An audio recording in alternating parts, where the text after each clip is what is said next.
welcome back in my channel. Assalamualaikum warahmatullahi wabarakatuh.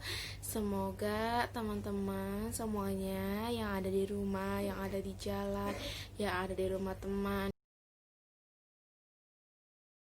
di rumah orang tua sehat selalu, rezekinya lancar, dipermudah urusannya, dan yang sedang gelisah hatinya mudah-mudahan Allah tenangkan kembali, dan yang sedang bersedih semoga Allah bahagiakan kembali, dan yang sedang bersenang-senang semoga ingat sama orang-orang yang ada di bawah kita. Amin ya. Baik, teman-teman sekalian, di sini saya pribadi mau berbagi tentang bagaimana sih caranya supaya bisa tenang dalam hidup ini. Semuanya itu dalam hidup kita tidak ada yang namanya kebetulan ya teman-teman, karena semua itu kan Allah yang mengatur.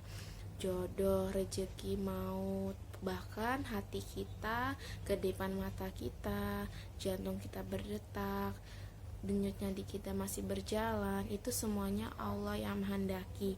Jadi kalau di sini ditanya cara untuk menenangkan hati, ya kita kembali lagi sama pemilik hati ini gitu ya. Nah, caranya itu, tipsnya agar tenang hatinya, yang pertama sholat sunnah. Sholat sunnah itu banyak ya teman-teman. Ada sholat sunnah tahajud, ba'diyah, qobliyah, hajat, sholat sunnah dan istiqoroh ya. Dan untuk sholat sunnah yang lainnya banyak sekali ya. Tapi yang tips dari saya ini itu pertama itu mungkin sholat sunnahnya tahajud ya.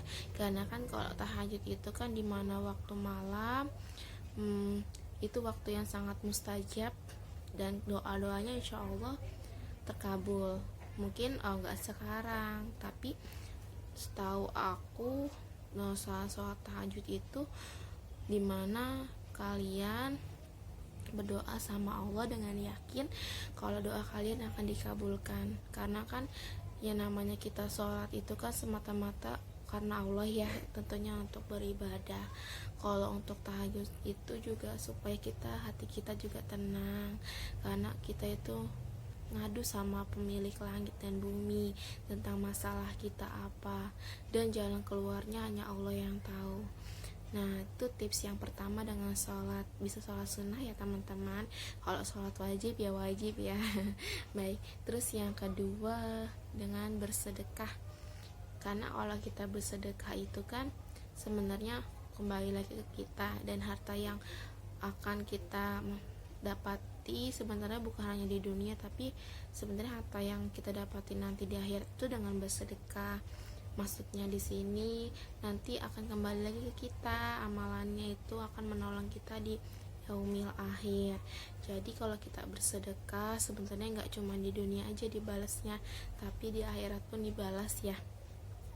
Dan kalau misalkan kita sedekah pun sebenarnya kita nggak akan miskin, justru akan bertambah terus menerus gitu. Jadi kalian kalau punya rezeki nih, maupun banyak ataupun dikit, ingat-ingat anak yatim ya, karena banyak banget anak yatim ataupun orang di sekeliling kita yang lebih membutuhkan dari apa yang kita keluarkan, karena harta kita sebenarnya ada milik orang lain gitu.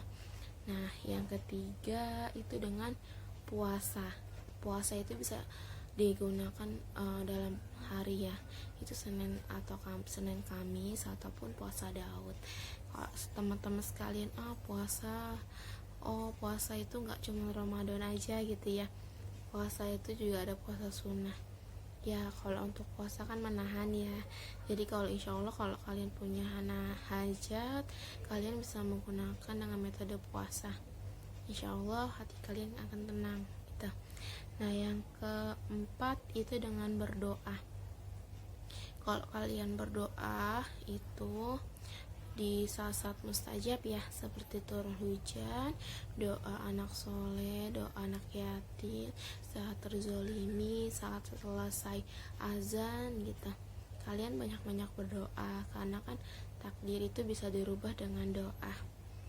Yang kelima dengan berzikir, tasmainul qulub, karena hati akan tenang saat berzikir ya.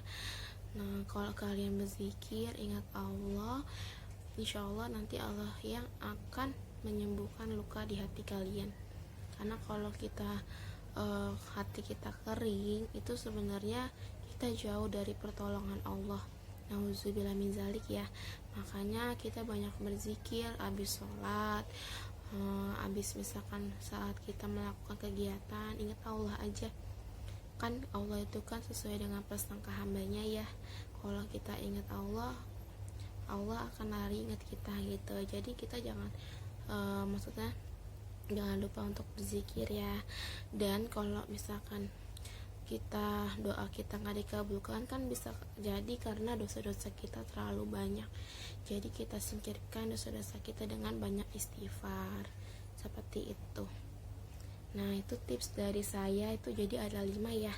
Yang pertama sholat sunnah, yang kedua sedekah, yang ketiga puasa sunnah, yang keempat berdoa, yang kelima berzikir. Itu tips 5 dari saya pribadi untuk menenangkan hati. Mudah-mudahan teman-teman sekalian bisa mengambil hikmah dari apa yang saya sampaikan. Mohon maaf bila ada salah-salah kata, itu kurang lebihnya dari saya pribadi ya. Semoga bermanfaat. Dan hidup ini singkat, jangan dibawa sedih terus. Tetap tersenyum dan ikhlas, dan pasrahkan semua kepada Allah. Karena sejatinya kita punya masalah bukan untuk kita pikirkan sendiri, tapi kita kembali lagi kepada pemilik solusinya, jalan keluarnya itu kepada Allah. Mudah kok bagi Allah untuk menenangkan hati kalian. Terima kasih, semoga bermanfaat ya. Kalau kalian bisa nih, mohon bantuannya untuk like, subscribe, dan komen. Terima kasih. Assalamualaikum warahmatullahi wabarakatuh. Dadah.